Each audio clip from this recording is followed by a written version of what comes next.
L'édito Fabrice Grosfilet. Alors on va être honnête, ça n'est pas vraiment une surprise que les mesures prises par le gouvernement fédéral dans le cadre de la lutte contre la Covid-19 manquent de base légale.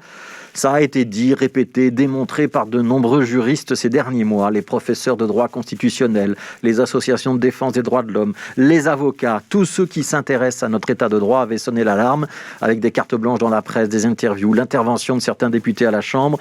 Même dans cette émission, même dans cet éditorial, on s'en était ému à plusieurs reprises, appelant les parlementaires à ne pas rester passifs devant ce qui ressemblait à une mesure d'évitement du débat démocratique, un bypass, un contournement de la case parlementaire. Alors malgré toutes ces mises en garde, le gouvernement d'Alexander De Croo avait choisi de faire la sourde oreille. Oui, on peut bien gouverner par arrêté ministériel. D'ailleurs, regardez, la plupart des plaignants qui attaquent nos mesures en référé sont déboutés.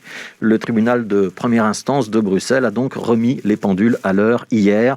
Les restrictions aux droits et libertés constitutionnelles nécessitent une base légale solide que ne constitue pas en apparence la loi du 15 mai 2007. Je cite un extrait du jugement. C'est au législateur d'intervenir pour décider des limites à apporter aux libertés fondamentales. Alors cette loi de 2007, elle avait été écrite dans la foulée de la catastrophe de Guy Languien. Elle peut donc bien être utilisée pour des situations de crise, quand il s'agit de réquisitionner, d'expulser face à un danger immédiat. Mais quand on ferme les restaurants plusieurs mois d'affilée, qu'on instaure un couvre-feu, qu'on interdit à des familles de se réunir, on est dans un autre registre que la réquisition et l'évacuation d'urgence. Ces mesures, qui sont attentatoires à nos libertés, doivent donc être couvertes par le Parlement. Elles l'ont d'ailleurs été lorsqu'on était dans la période des pouvoirs spéciaux, quand Sophie Wilmès était Première ministre. Mais elles ne le sont plus depuis qu'on prend les décisions en comité de concertation et qu'on laisse la ministre de l'Intérieur rédiger toute seule ses arrêtés ministériels. Et quand on dit toute seule, ça veut bien dire sans prendre l'avis préalable du Conseil d'État et sans s'encombrer évidemment d'un débat parlementaire.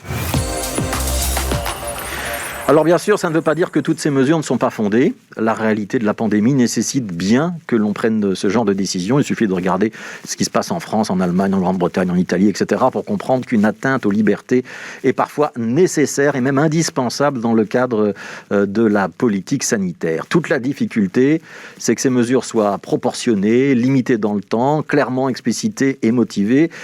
Et bien sûr, dans l'arsenal de toutes ces mesures possibles, on peut choisir d'en privilégier une, en rejeter une autre, estimer que certaines sont efficaces, d'autres pas, ou que le prix à payer en termes de relations sociales, de conséquences économiques, de conséquences psychologiques est parfois trop important. C'est justement le cœur de la décision politique. C'est pas une science exacte, la politique, c'est une balance d'intérêts, un choix entre différentes options, une hiérarchisation des avantages et des inconvénients en fonction d'une échelle de valeurs qui peut varier d'un individu à l'autre. On ne pense évidemment pas tous la même chose. En refusant d'avoir un débat parlementaire, nos ministres sont donc bel et bien sortis du cadre de l'état de droit. Et peut-être même, les mots sont durs, sortis du cadre démocratique. Au nom de la crise, on a créé une sorte de Frankenstein de la gouvernance. Une créature du monde politique qui, au final, échappe à son contrôle, soumis à l'influence des experts, à la dictature des chiffres, aux craintes que nous inspire cette pandémie. Pour sortir de cette impasse démocratique, le gouvernement a donc préparé une nouvelle loi pandémie. Elle était en ce moment à l'examen. Elle consiste à venir devant le Parlement pour que celui-ci accorde des pouvoirs exceptionnels au pouvoir exécutif.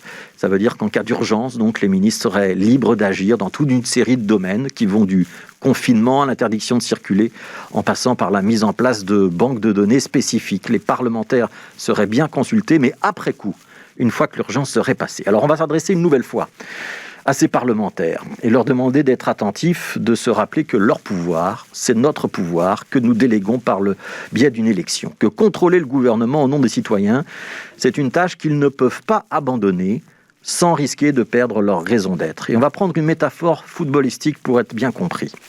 Avec les arrêtés ministériels, le gouvernement a donc contourné le Parlement. C'est ce qu'on pourrait appeler un grand pont. Avec la loi pandémie, telle qu'elle est sur la table, le gouvernement va glisser le ballon entre les jambes des parlementaires. C'est ce qu'on appelle un petit pont. On se rappellera que sur le terrain de la démocratie, face à l'attaquant gouvernemental qui veut aller vite, marquer des buts, c'est sa raison d'être, le parlementaire, c'est le défenseur des citoyens. Il n'est pas obligé d'attendre que la justice, l'arbitre, brandisse un carton jaune.